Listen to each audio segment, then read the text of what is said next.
नमस्कार मित्रों। पितृपक्ष का प्रारंभ हो चुका है और पितृपक्ष में अपने पितरों को प्रसन्न करने के लिए पितृ स्तोत्र का पाठ प्रतिदिन अवश्य ही करना चाहिए। आज की इस एक वीडियो में हम आपको व्यासकृत, महात्मा रुचिकृत तथा ब्रह्माकृत पितृ स्तोत्र का पाठ कराएंगे।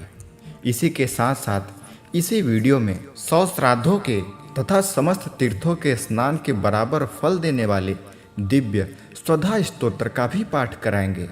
तो इस वीडियो को ध्यान से अपने पितरों को याद करते हुए जरूर सुनिएगा और अंत में पितृदेवताभ्यो नमः तथा स्वधा स्वधा स्वधा 3 बार अवश्य ही लिखिएगा।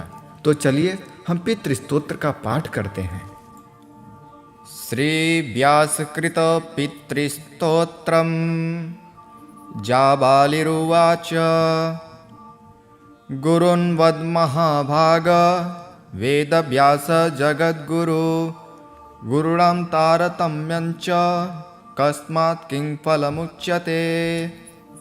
व्यास उवाच माता पिता गुरु श्रेयान् ज्येष्ठभ्राता पितामहः श्वशुरो मातुलश्चैव तथा मातामहः स्मृतः पिन्तु ज्येष्ठः कनिष्ठश्च भ्राता ज्येष्ठा निजस्वसा पितुः स्वसा जनन्याश्च स्वसा गुरुजना स्मृतः पत्न्यः पितामहादीनां तथैव गुरुवः स्मृतः एतुषु हि पिता श्रेयान् गुरुरेव महागुरुः पिता धर्मः पिता स्वर्गः पिता हि परमं तपः पितरि प्रीतिमापन्ने प्रीयन्ते सर्वदेवताः पित्रर्थे पुण्यकर्माणि कुर्यात् सर्वाणि सत्सुतः तेनाननुमतोऽप्येवं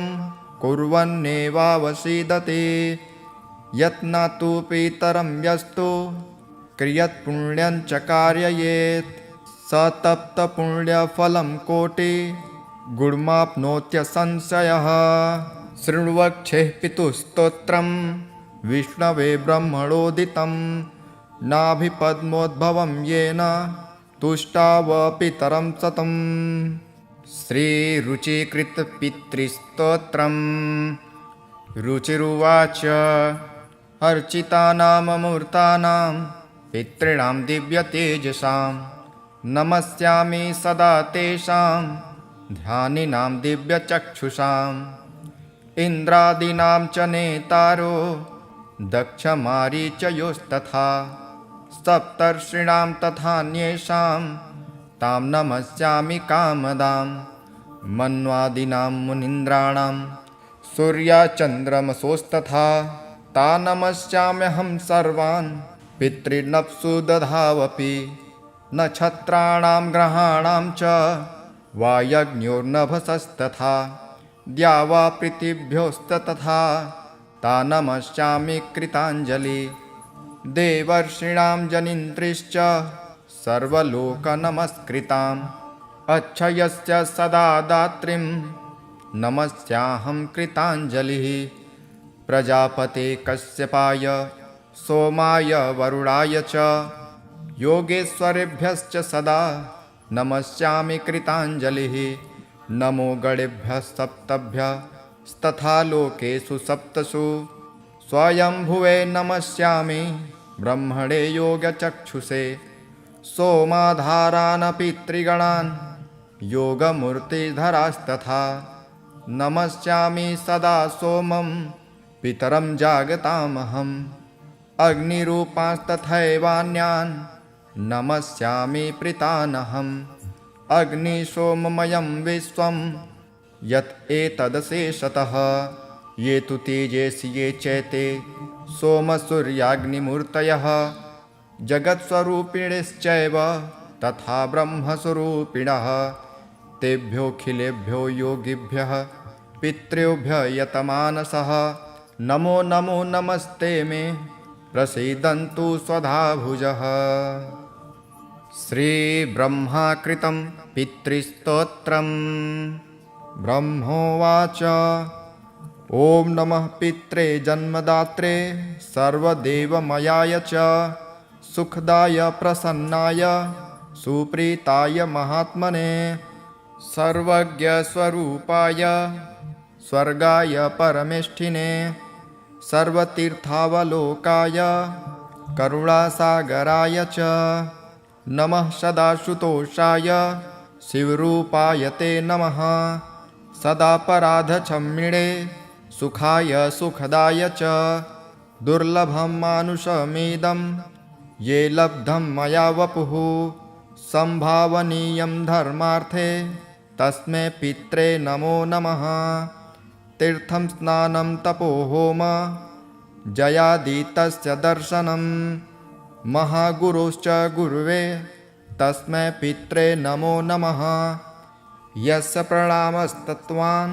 कोटिशः पितृतर्पणम् अश्वमेधशतैस्तुल्यं तस्मै पित्रे नमो नमः इदं स्तोत्रं पितुः पुण्यं यः पठेत् प्रयतो नरः प्रत्यहं प्रातरुत्थाय पितृश्राद्धदिनेऽपि च स्वजन्मदिवसे साक्षात् पितुरग्रे स्थितोऽपि वा न तस्य दुर्लभं किञ्चित् सर्वज्ञतादिवाञ्छितं नानापकर्मं कृत्यापि यस्तोति पितरं सुतः स ध्रुवं प्रतिधायैव प्रायश्चितं सुखी भवेत् पितुः प्रीतिकरो नित्यं सर्वकर्माण्यथार्हति इति ब्रह्माकृतं पितृस्तोत्रं सम्पूर्णम्।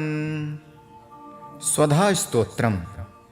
ब्रह्मोवाच स्वधोच्चारणमात्रेण तीर्थस्नाये भवेन्नरः मुच्यते सर्वपापेभ्यो वाजपेयफलं लभेत् स्वधा स्वधा स्वधेत्येवं यदि वा रत्रयं स्मरेत् श्राद्धस्य फलमाप्नोति कालस्य तर्पणस्य च श्राद्धकाले स्वधास्तोत्रं यः शृणोति समाहितः लभेच्छाद्धशतानां च पुण्यमेव न संशयः स्वधा स्वधा स्वधेत्येवं त्रिसन्ध्यं यः पठेन्नरः प्रियां विनीतां स लभेत् स्वाध्वीं पुत्रं गुणान्वितं पितॄणां प्राणतुल्यां त्वं द्विजजीवनरूपिणी श्राद्धाधिष्ठात्रिदेवी च श्राद्धादीनां फलप्रदा बहिर्गच्छ मन्मनसः पितॄणां तुष्टिहेतवे सम्प्रीतये द्विजातीनां गृहीणां वृद्धिहेतवे नित्या त्वं नित्यस्वरूपासि गुणरूपासि सुव्रते आविर्भावस्थिरो भावः सृष्टो च प्रलये तव ॐ स्वस्तिश्च नमः स्वाहा स्वधा त्वं दक्षिणा तथा निरूपिताश्चतुर्देवे षट्प्रशस्ताश्च कर्मिणां पुरासिस्त्वं स्वधा गोपी गोलोके राधिका सखी घृतोरसि स्वधात्मानं कृतं तेन स्वधा स्मृता इत्येव मुक्ताश ब्रह्मलोके च संसदि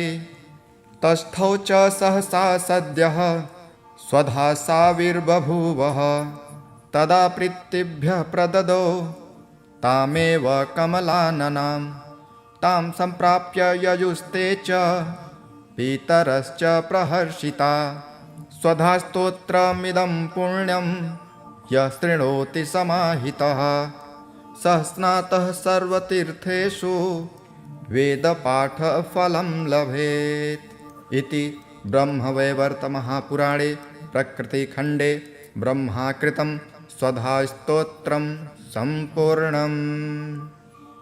जाबालिरुवाच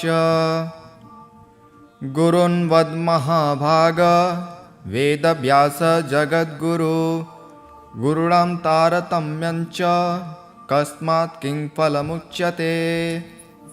व्यास उवाच माता पिता गुरुश्रेयान् ज्येष्ठभ्राता पितामहः श्वशुरो मातुलश्चैव तथा मातामहः स्मृतः पिन्तु ज्येष्ठः कनिष्ठश्च भ्राता ज्येष्ठा निजस्वसा पितुः स्वसा जनन्याश्च स्वसा गुरुजना स्मृतः पत्न्यः पितामहादीनां तथैव गुरुवः स्मृतः एतुषु हि पिता श्रेयान् गुरुरेव महागुरुः पिता धर्मः पिता स्वर्गः पिता हि परमं तपः पितरि प्रीतिमापन्ने प्रीयन्ते सर्वदेवताः पित्रर्थे पुण्यकर्माणि कुर्यात् सर्वाणि सत्सुतः तेनाननुमतोऽप्येवं कुर्वन्नेवावसीदते यत्नातु पितरं यस्तु क्रियत्पुण्यं च कारयेत् स तप्तपुण्यफलं कोटि गुणमाप्नोत्यसंशयः शृण्वक्षेः पितुस्तोत्रं विष्णवे ब्रह्मणोदितं नाभिपद्मोद्भवं येन तुष्टाव पितरं सतम् श्रीरुचिकृतपितृस्तोत्रम् रुचिरुवाच अर्चितानाममूर्तानां पितॄणां दिव्यतेजसां नमस्यामि सदा तेषां ध्यानिनां दिव्यचक्षुषाम् इन्द्रादीनां च नेतारो दक्षमारीचयोस्तथा सप्तर्षीणां तथान्येषां तां नमस्यामि कामदां मन्वादीनां मुनीन्द्राणां सूर्याचन्द्रमसोस्तथा ता नमस्याम्यहं सर्वान् पितॄनप्सु दधावपि नक्षत्राणां ग्रहाणां च वायज्ञोर्नभसस्तथा द्यावा पृथिव्योस्तथा ता नमस्यामि कृताञ्जलि देवर्षीणां जनिन्त्रिश्च सर्वलोकनमस्कृताम् अक्षयस्य सदा दात्रीं नमस्याहं कृताञ्जलिः प्रजापते कश्यपाय सोमाय वरुणाय च योगेश्वरेभ्यश्च सदा नमस्यामि कृताञ्जलिः नमो गणेभ्यः सप्तभ्यस्तथा लोकेषु सप्तसु स्वयंभुवे नमस्यामि ब्रह्मणे योगचक्षुषे सोमाधारानपि त्रिगणान् योगमूर्तिधरास्तथा नमस्यामि सदा सोमं पितरं जागतामहम् अग्निरूपांस्तथैवान्यान् नमस्यामि प्रीतानहम् अग्निसोममयं विश्वं यत् एतदशेषतः ये तु तेजसि ये चैते सोमसूर्याग्निमूर्तयः जगत्स्वरूपिणश्चैव तथा ब्रह्मस्वरूपिणः तेभ्योऽखिलेभ्यो योगिभ्यः पितृभ्यः यतमानसः नमो नमो नमस्ते मे प्रसीदन्तु स्वधाभुजः श्रीब्रह्माकृतं पितृस्तोत्रम् ब्रह्मोवाच ॐ नमः पित्रे जन्मदात्रे सर्वदेवमयाय च सुखदाय प्रसन्नाय सुप्रीताय महात्मने सर्वज्ञस्वरूपाय स्वर्गाय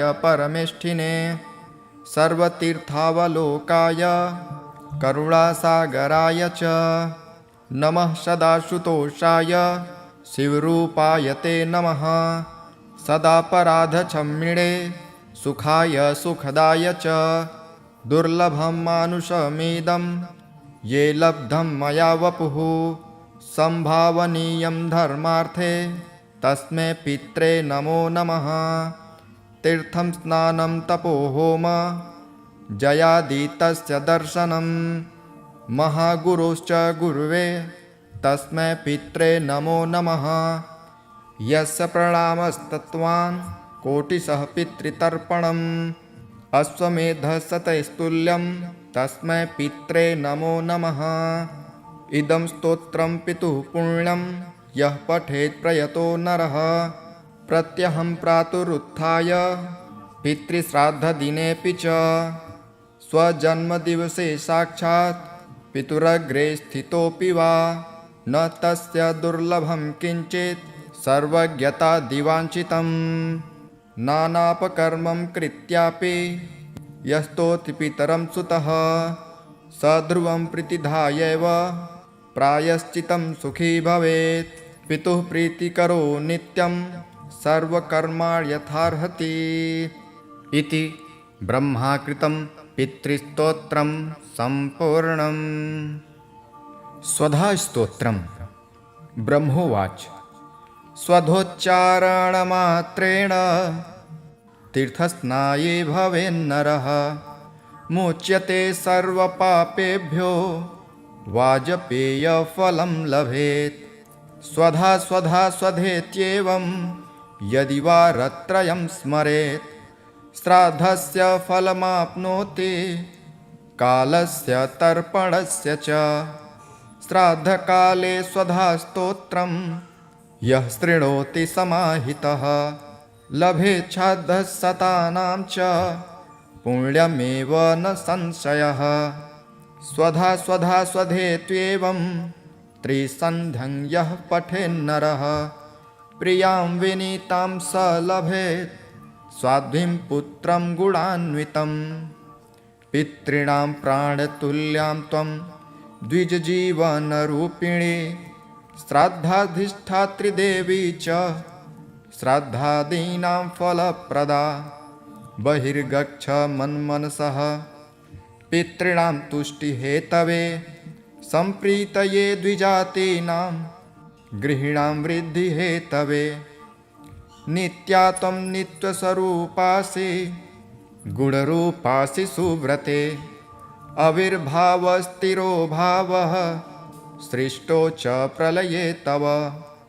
ॐ स्वस्तिश्च नमः स्वाहा स्वधा त्वं दक्षिणा तथा निरूपिताश्चतुर्देवे षट्प्रशस्ताश्च कर्मिणां पुरासिस्त्वं स्वधा गोपी गोलोके राधिका सखी। घृतोरसि स्वधात्मानं कृतं तेन स्वधा स्मृता इत्येव मुक्ताश ब्रह्मलोके च संसदि। तस्थौ च सहसा सद्यः स्वधा साविर्बभूवः तदा प्रीतिभ्यः प्रददौ तामेव कमलाननां। तां सम्प्राप्य ययुस्ते च पितरश्च प्रहर्षिता। स्वधास्तोत्रमिदं पुण्यं यः शृणोति समाहितः सः स्नातः सर्वतीर्थेषु वेदपाठफलं लभेत्। इति ब्रह्मवैवर्तमहापुराणे प्रकृतिखण्डे ब्रह्माकृतं स्वधास्तोत्रं सम्पूर्णम्। जाबालिरुवाच गुरून्वद्महाभाग वेदव्यास जगद्गुरु गुरूणां तारतम्यञ्च कस्मात् किं फलमुच्यते। व्यास उवाच माता पिता गुरुश्रेयान् ज्येष्ठभ्राता पितामहः श्वशुरो मातुलश्चैव तथा मातामहः स्मृतः। पितुः ज्येष्ठः कनिष्ठश्च भ्राता ज्येष्ठा निजस्वसा पितुः स्वसा जनन्याश्च स्वसा गुरुजना स्मृतः। पत्न्यः पितामहादीनां तथैव गुरुवः स्मृतः। एतुषु हि पिता श्रेयान् गुरुरेव महागुरुः। पिता धर्मः पिता स्वर्गः पिता हि परमं तपः। पितरि प्रीतिमापन्ने प्रीयन्ते सर्वदेवताः। पित्रर्थे पुण्यकर्माणि कुर्यात् सर्वाणि सत्सुतः। तेन ननुमतोऽप्येवं कुर्वन्नेवावसीदते। यत्नातु पितरं यस्तु क्रियत्पुण्यं च कारयेत् स तप्तपुण्यफलं कोटि गुणमाप्नोत्यसंशयः। शृण्वक्षेः पितुस्तोत्रं विष्णवे ब्रह्मणोदितं नाभिपद्मोद्भवं येन तुष्टाव पितरं सतम्। श्रीरुचिकृतपितृस्तोत्रम्। रुचिरुवाच अर्चितानाममूर्तानां पितॄणां दिव्यतेजसां नमस्यामि सदा तेषां ध्यानिनां दिव्यचक्षुषाम् इन्द्रादीनां च नेतारो दक्षमारीचयोस्तथा सप्तर्षीणां तथान्येषां तां नमस्यामि कामदां मन्वादीनां मुनीन्द्राणां सूर्याचन्द्रमसोस्तथा ता नमस्याम्यहं सर्वान् पितॄनप्सु दधावपि नक्षत्राणां ग्रहाणां च वायज्ञोर्नभसस्तथा द्यावा पृथिव्योस्ततथा ता नमस्यामि कृताञ्जलि देवर्षीणां जनिन्त्रिश्च सर्वलोकनमस्कृताम् अक्षयस्य सदा दात्रीं नमस्याहं कृताञ्जलिः प्रजापते कश्यपाय सोमाय वरुणाय च योगेश्वरेभ्यश्च सदा नमस्यामि कृताञ्जलिः नमो गणेभ्यः सप्तभ्यस्तथा लोकेषु सप्तसु स्वयंभुवे नमस्यामि ब्रह्मणे योगचक्षुषे सोमाधारानपि त्रिगणान् योगमूर्तिधरास्तथा नमस्यामि सदा सोमं पितरं जागतामहम् अग्निरूपांस्तथैवान्यान् नमस्यामि प्रीतानहम् अग्निसोममयं विश्वं यत् एतदशेषतः ये तु तेजसि ये चैते सोमसूर्याग्निमूर्तयः जगत्स्वरूपिणश्चैव तथा ब्रह्मस्वरूपिणः तेभ्योऽखिलेभ्यो योगिभ्यः पितृभ्यः यतमानसः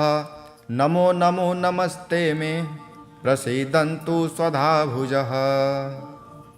श्रीब्रह्माकृतं पितृस्तोत्रम् ब्रह्मोवाच ॐ नमः पित्रे जन्मदात्रे सर्वदेवमयाय च सुखदाय प्रसन्नाय सुप्रीताय महात्मने सर्वज्ञस्वरूपाय स्वर्गाय परमेष्ठिने सर्वतीर्थावलोकाय करुणासागराय च नमः सदाशुतोषाय शिवरूपाय ते नमः सदापराधक्षम्मिणे सुखाय सुखदाय च दुर्लभं मानुषमिदं ये लब्धं मया वपुः संभावनीयं धर्मार्थे तस्मै पित्रे नमो नमः तीर्थं स्नानं तपोहोम जयादितस्य दर्शनं महागुरोश्च गुरुवे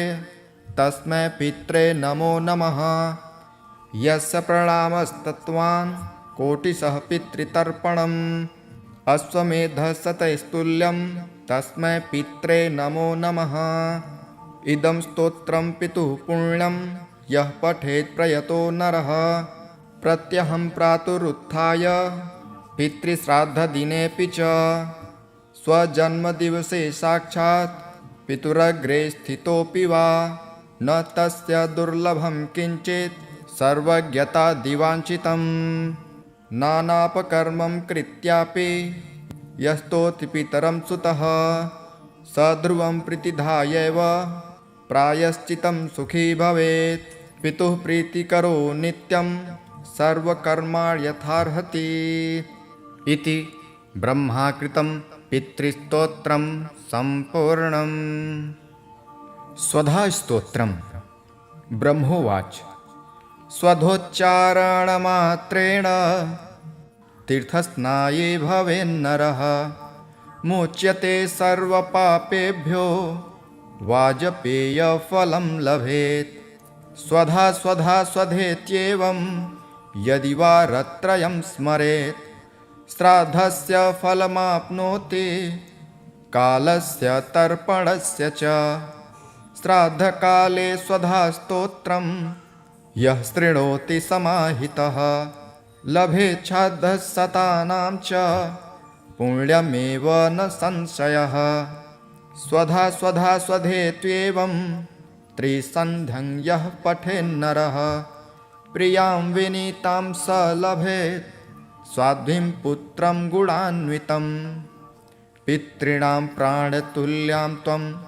द्विजजीवनरूपिणी श्राद्धाधिष्ठात्री देवी च श्राद्धादीनां फलप्रदा बहिर्गच्छ मन्मनसः पितॄणां तुष्टिहेतवे सम्प्रीतये द्विजातीनां गृहीणां वृद्धिहेतवे नित्या त्वं नित्यस्वरूपासि गुणरूपासि सुव्रते आविर्भावस्थिरो भावः सृष्टो च प्रलये तव ॐ स्वस्तिश्च नमः स्वाहा स्वधा त्वं दक्षिणा तथा निरूपिताश्चतुर्देवे षट्प्रशस्ताश्च कर्मिणां पुरासिस्त्वं स्वधा गोपी गोलोके राधिका सखी घृतोरसि स्वधात्मानं कृतं तेन स्वधा स्मृता इत्येव मुक्ताश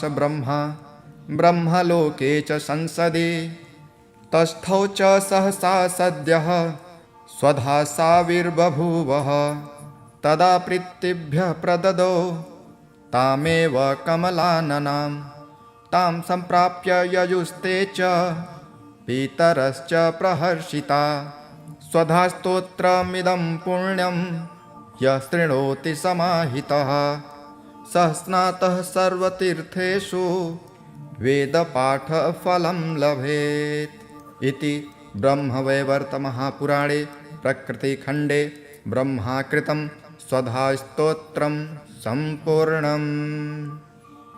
जाबालिरुवाच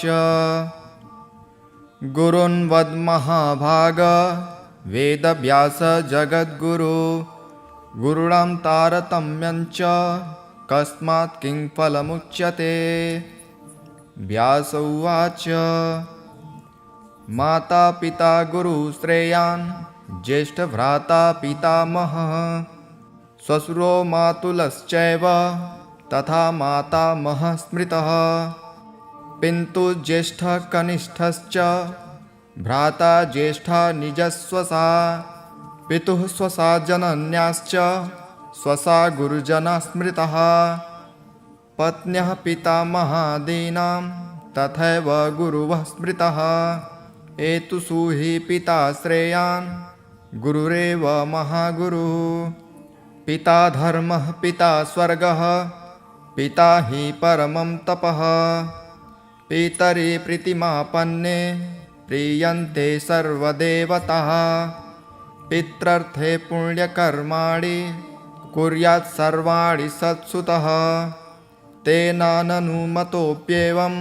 कुर्वन्नेवावसीदते यत्नातु पितरं यस्तु क्रियत्पुण्यं च कारयेत् स तप्तपुण्यफलं कोटि गुणमाप्नोत्यसंशयः। शृण्वक्षेः पितुस्तोत्रं विष्णवे ब्रह्मणोदितं नाभिपद्मोद्भवं येन तुष्टाव पितरं सतम्। श्रीरुचिकृतपितृस्तोत्रम्।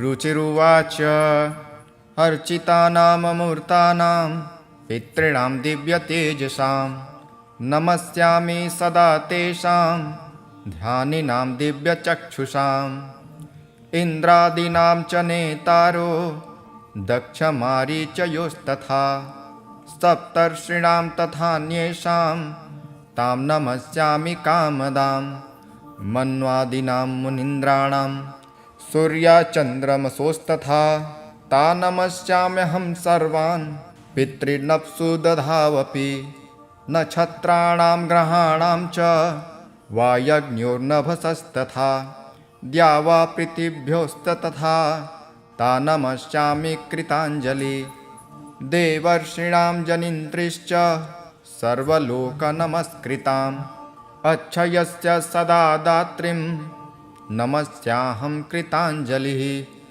प्रजापते कश्यपाय सोमाय वरुणाय च योगेश्वरेभ्यश्च सदा नमस्यामि कृताञ्जलिः नमो गणेभ्यः सप्तभ्यस्तथा लोकेषु सप्तसु स्वयंभुवे नमस्यामि ब्रह्मणे योगचक्षुषे सोमाधारान् पितृगणान् योगमूर्तिधरास्तथा नमस्यामि सदा सोमं पितरं जागतामहम् अग्निरूपांस्तथैवान्यान् नमस्यामि प्रीतानहम् अग्निसोममयं विश्वं यत् एतदशेषतः ये तु तेजसि ये चैते सोमसूर्याग्निमूर्तयः जगत्स्वरूपिणश्चैव तथा ब्रह्मस्वरूपिणः तेभ्योऽखिलेभ्यो योगिभ्यः पितृभ्यः यतमानसः नमो नमो नमस्ते मे प्रसीदन्तु स्वधाभुजः। श्रीब्रह्माकृतं पितृस्तोत्रम्।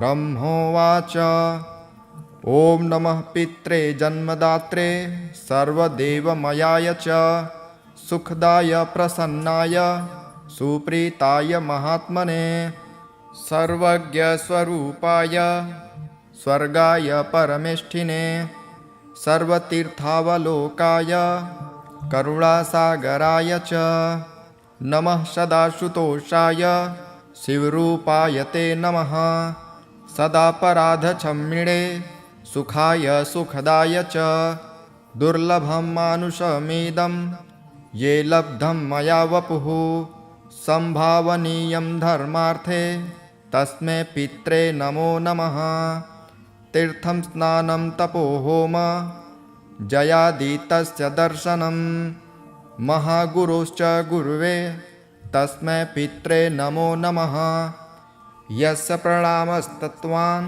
कोटिशः पितृतर्पणम् अश्वमेधशतैस्तुल्यं तस्मै पित्रे नमो नमः इदं स्तोत्रं पितुः पुण्यं यः पठेत् प्रयतो नरः प्रत्यहं प्रातरुत्थाय पितृश्राद्धदिनेऽपि च स्वजन्मदिवसे साक्षात् पितुरग्रे स्थितोऽपि वा न तस्य दुर्लभं किञ्चित् सर्वज्ञता दिवाञ्छितं नानापकर्मं कृत्यापि यस्तोति पितरं सुतः स ध्रुवं प्रतिधायैव प्रायश्चितं सुखी भवेत् पितुः प्रीतिकरो नित्यं सर्वकर्माणि यथार्हति इति ब्रह्माकृतं पितृस्तोत्रं सम्पूर्णम्। स्वधास्तोत्रम्। ब्रह्मोवाच स्वधोच्चारणमात्रेण तीर्थस्नाये भवेन्नरः मुच्यते सर्वपापेभ्यो वाजपेयफलं लभेत् स्वधा स्वधा स्वधेत्येवं यदि वारत्रयं स्मरेत् श्राद्धस्य फलमाप्नोति कालस्य तर्पणस्य च श्राद्धकाले स्वधास्तोत्रं यः शृणोति समाहितः लभेच्छाद्धशतानां च पुण्यमेव न संशयः स्वधा स्वधा स्वधेत्येवं त्रिसन्ध्यं यः पठेन्नरः प्रियां विनीतां स लभेत् स्वाध्वीं पुत्रं गुणान्वितं पितॄणां प्राणतुल्यां त्वं द्विजजीवनरूपिणी श्राद्धाधिष्ठात्री देवी च श्राद्धादीनां फलप्रदा बहिर्गच्छ मन्मनसः पितॄणां तुष्टिहेतवे सम्प्रीतये द्विजातीनां गृहीणां वृद्धिहेतवे नित्या त्वं नित्यस्वरूपासि गुणरूपासि सुव्रते आविर्भावस्थिरो भावः सृष्टो च प्रलये तव ॐ स्वस्तिश्च नमः स्वाहा स्वधा त्वं दक्षिणा तथा निरूपिताश्चतुर्देवे षट्प्रशस्ताश्च कर्मिणां पुरासिस्त्वं स्वधा गोपी गोलोके राधिका सखी घृतोरसि स्वधात्मानं कृतं तेन स्वधा स्मृता इत्येव मुक्ताश ब्रह्मलोके च संसदि तस्थौ च सहसा सद्यः स्वधा साविर्बभूवः तदा प्रीतिभ्यः प्रददौ तामेव कमलाननां तां सम्प्राप्य ययुस्ते च पितरश्च प्रहर्षिता स्वधा स्तोत्रमिदं पुण्यं यः शृणोति समाहितः सः स्नातः सर्वतीर्थेषु वेदपाठफलं लभेत् इति ब्रह्मवैवर्तमहापुराणे प्रकृतिखण्डे ब्रह्माकृतं स्वधास्तोत्रं सम्पूर्णम्। जाबालिरुवाच गुरून्वद्महाभाग वेदव्यास जगद्गुरु गुरुणां तारतम्यञ्च कस्मात् किं फलमुच्यते। व्यास उवाच माता पिता गुरुश्रेयान् ज्येष्ठभ्राता पितामहः श्वशुरो मातुलश्चैव तथा मातामहः स्मृतः पिन्तु ज्येष्ठः कनिष्ठश्च भ्राता ज्येष्ठा निजस्वसा पितुः स्वसा जनन्याश्च स्वसा गुरुजना स्मृतः पत्न्यः पितामहादीनां तथैव गुरुवः स्मृतः एतुषु हि पिता श्रेयान् गुरुरेव महागुरुः पिता धर्मः पिता स्वर्गः पिता हि परमं तपः पितरि प्रीतिमापन्ने प्रीयन्ते सर्वदेवताः पित्रर्थे पुण्यकर्माणि कुर्यात् सर्वाणि सत्सुतः तेन ननुमतोऽप्येवं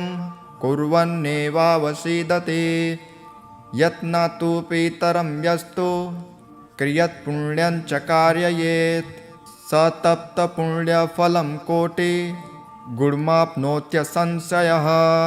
शृण्वक्षेः पितुस्तोत्रं विष्णवे ब्रह्मणोदितं नाभिपद्मोद्भवं येन तुष्टाव पितरं सतम्। श्रीरुचिकृतपितृस्तोत्रम्।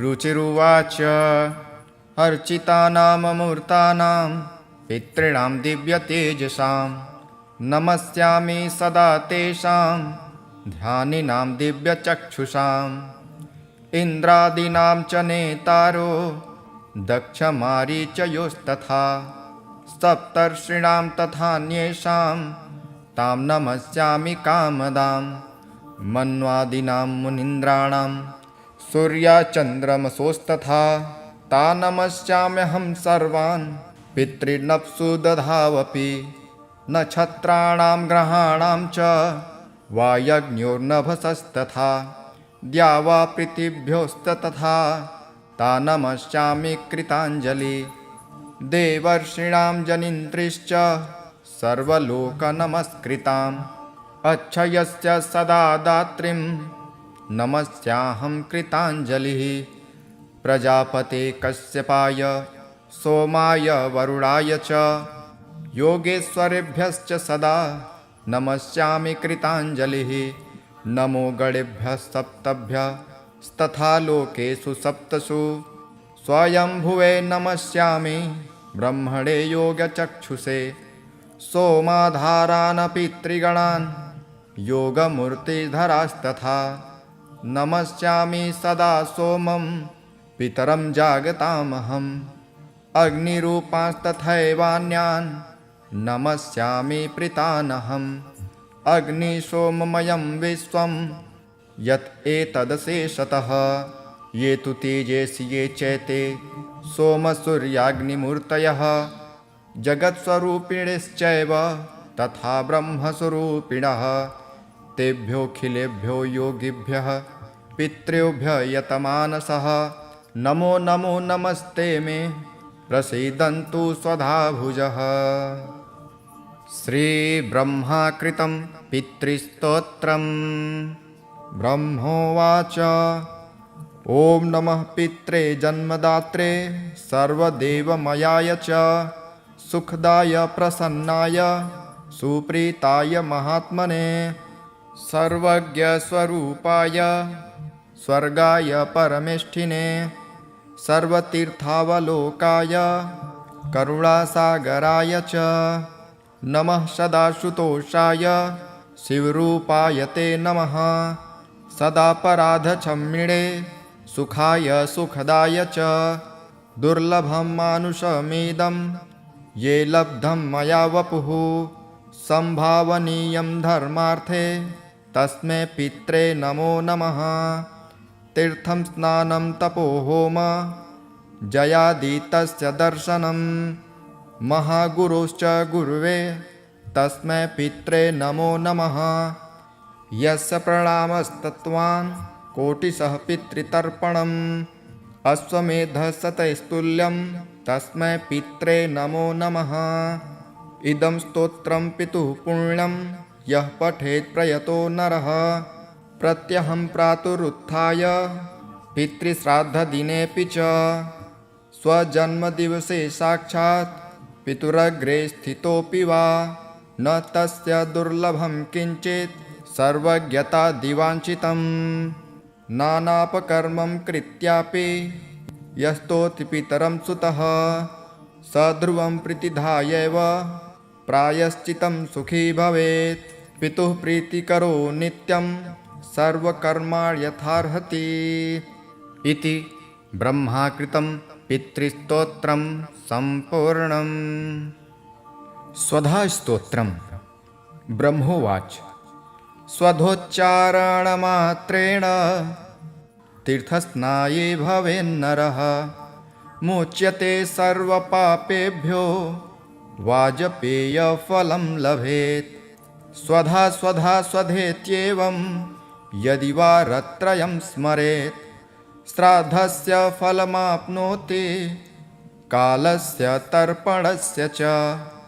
श्राद्धकाले स्वधास्तोत्रं यः शृणोति समाहितः लभेच्छाद्धशतानां च पुण्यमेव न संशयः। स्वधा स्वधा स्वधेत्येवं त्रिसन्ध्यं यः पठेन्नरः प्रियां विनीतां स लभेत् स्वाध्वीं पुत्रं गुणान्वितं। पितॄणां प्राणतुल्यां त्वं द्विजजीवनरूपिणी श्राद्धाधिष्ठात्री देवी च श्राद्धादीनां फलप्रदा। बहिर्गच्छ मन्मनसः पितॄणां तुष्टिहेतवे सम्प्रीतये द्विजातीनां गृहीणां वृद्धिहेतवे। नित्या त्वं नित्यस्वरूपासि गुणरूपासि सुव्रते आविर्भावस्थिरो भावः सृष्टो च प्रलये तव। ॐ स्वस्तिश्च नमः स्वाहा स्वधा त्वं दक्षिणा तथा निरूपिताश्चतुर्देवे षट्प्रशस्ताश्च कर्मिणां पुरासिस्त्वं स्वधा गोपी गोलोके राधिका सखी। घृतोरसि स्वधात्मानं कृतं तेन स्वधा स्मृता इत्येव मुक्ताश ब्रह्मलोके च संसदि। तस्थौ च सहसा सद्यः स्वधा साविर्बभूवः तदा प्रीतिभ्यः प्रददौ तामेव कमलाननां। तां सम्प्राप्य ययुस्ते च पितरश्च प्रहर्षिता।